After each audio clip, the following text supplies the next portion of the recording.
乜嘢係最重要嘅福分呢？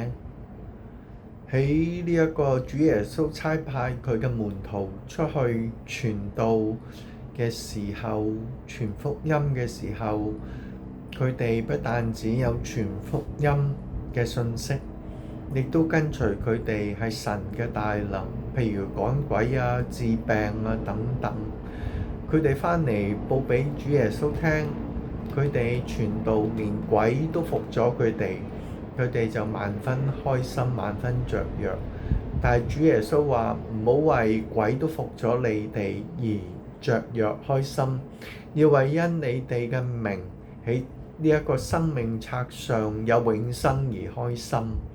呢個係真理。例如好似耶羅波安，佢得着神嘅眷佑，將12個支派中嘅10個支派俾佢作王管理，佢應該為此開心嗎？唔應該，因為佢害怕以色列人返去猶大嗰邊，而因此做咗2隻金牛犢喺但同埋伯特利俾以色列人跪拜，而因此引以色列人犯第1屆、第2屆嘅罪，而因此招禍，而因此連佢一家最後所有血脈都被滅絕。我哋就知道神俾地上嘅福分，或者神俾任何靈嘅能力，比起俾我哋永生，後者係遠遠重要嘅。又例如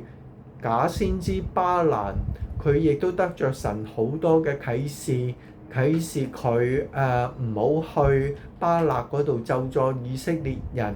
又派一個拔刀嘅天使阻止佢繼續前進，又俾佢神嘅話語，雖然去到巴勒嗰度想咒詛以色列人，反之佢祝福以色列人，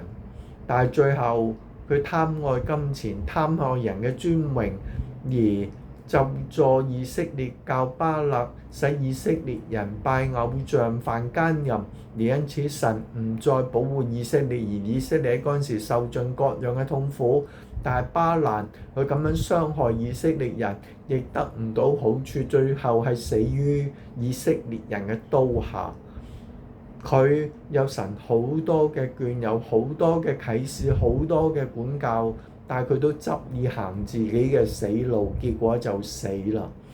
由此可見，我哋最重要嘅係得永生，呢個先係最上好嘅福分。唔好以希望喺呢個世界得名譽、得地位、得金錢、得女人、得各樣地上嘅好處，或者神嘅靈力為喜悅嘅事。我哋當喜悅嘅係得永生。